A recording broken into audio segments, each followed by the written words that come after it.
Bismillahirrahmanirrahim. Lam yakul lahu kufuwan ahad. Dia tak setara dengan apapun. Kalau bisa dia ditunjuk Allah di atas, berarti sama dengan lampu di atas. Allah suci dari 6 arah. Sip 6. Dia tak di muka, dia tak di belakang, dia tak di kanan, dia tak di kiri, dia tak di atas. Jadikan kami orang-orang yang berkasih sayang karena Engkau ya Allah. Dia tak di muka, dia tak di belakang, dia tak di kanan, dia tak di kiri, dia tak di atas. Kita berjumpa malam ini karena kudrat dan iradat Allah. Dia tak di atas. Lauh Mahfuz itu punya siapa?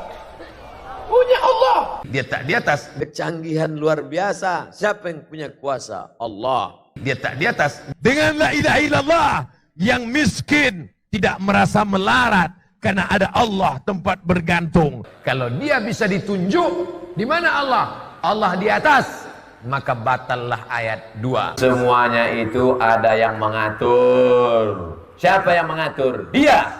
Kalau dia bisa ditunjuk, di mana Allah? Allah di atas, maka batallah ayat 2. Hablum minan nas. Hablum minan nas mesti baik. Habis itu baru hablum minallah. Kalau dia bisa ditunjuk, di mana Allah?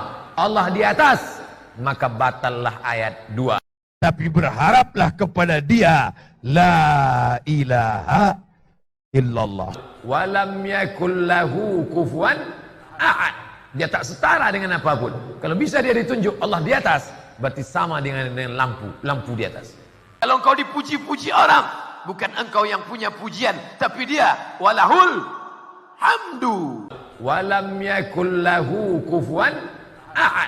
Dia tak setara dengan apapun. Kalau bisa dia ditunjuk Allah di atas. Dengan la ilaha illallah, yang miskin tidak merasa melarat karena ada Allah tempat bergantung. Dengan la ilaha illallah, yang putus asa ada harapan baru. Gantungkan harapanmu hanya kepada dia. Kalau mau pakai otak sedikit aja ya.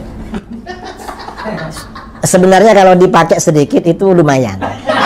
Hasilnya bagus. Kalau mau pakai otak sedikit aja ya. Kalau mau pakai otak sedikit aja ya. Kalau mau pakai otak sedikit aja ya. Kalau mau pakai otak sedikit aja ya. Kalau mau pakai otak sedikit aja ya. Kuserahkan pada Allah. Allah itu ada di atas langit. Penetapan Allah ada di atas langit itu disebutkan oleh Ibnul Qayyim, dijelaskan lebih dari 2000 dalil yang menunjukkannya. Ditunjukkan oleh dalil dari Al-Quran, dari Sunnah Rasulullah SAW, kesepakatan para ulama, diakui oleh akal sehat dan fitrah manusia juga mengakuinya. Kalau mau bukti, tanya saja kepada anak kecil. Ya, anak orang kafir pun tanya. Yang penting syaratnya anak ini masih di atas fitrahnya. Belum diajari yang benar, belum diajari yang salah. Biarkan dia di atas fitrahnya. Tanya kepada anaknya, di mana Allah?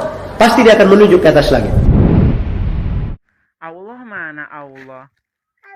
Allah di atas. Masya Allah. Allah di atas ya. Allah di mana Allah? Allah mana Allah? Atas. Caca. Allah pasti dia akan menuju ke atas langit. Itu fitrah manusia. Memuji Allah. Memuji Allah. Memandang ke atas, rasa-rasa dekat ke langit, doa terkabul. Dari mana air ini datang? Dari Allah. Fanazala Jibril, turun Jibril alaihi salam. Hablum minanas mesti baik. Habis itu baru hablum minallah. Nabi berangkat sendiri, rof-rof, sampai mustawa, lautan cahaya, sampai ke kaki arash. Dan mengumpulkan kembali kita di surga bersama Nabi Muhammad sallallahu alaihi wasallam hingga terus ke atas langit ke-7, untuk bisa linuriyahu min ayatina, untuk bisa melihat tanda-tanda kebesaran Allah. Dan Nabi dibersihkan hatinya oleh Allah. Nabi Muhammad diajak bicara langsung oleh Allah tanpa perantara malaikat Jibril. Dan di atas langit ke-7, di tempat yang sangat mulia, itulah baginda Nabi. Akan lebih diajarkan oleh Allah kepada baginda Nabi untuk bersalam kepada Allah, dan umatnya pun bagaimana bersalam kepada Allah. Maka turunlah ayat untuk menolak. Innaka sami'ud du'a, pasti engkau dengar doa hamba. Mintakan solusinya pada Allah, turun malaikat. Kalau minta pada Allah yang banyak, jangan sedikit. Minta pada Allah. Kalau kamu ini punya keinginan kepada Allah agar rahmat Allah ini Jalasna nadhkurullah. Kita berkumpul ini duduk-duduk berzikir kepada Allah. Kita mengagungkan Allah, wa nahmaduhu, dan kita memuji Allah. Memuji kepada Allah